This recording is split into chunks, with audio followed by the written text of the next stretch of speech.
Доведох Лиза в италиански ресторант, много хубаво, за да хапнем италианско за нейното пристигане и съм изключително щастлив, защото първо не съм ял пица от много време. Лиза също не е яла пица от много време, защото кътваме. Обаче толкова време не сме били заедно и към Зайви. Отиваме да ядем пица, но пак ще бъдем в калории.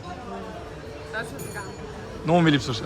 А сега това, което знаем, че всички чакаме. Тейстинг тест. Аз обичам сам да се снимам за тейстинг тестовете ми. Защото пица винаги се яде много трудно. Да, защото не се къса. И това е яко крехко ме. А пък винаги е много вкусна. Так е. Нямам търпение да пробвам, като гледам лицето.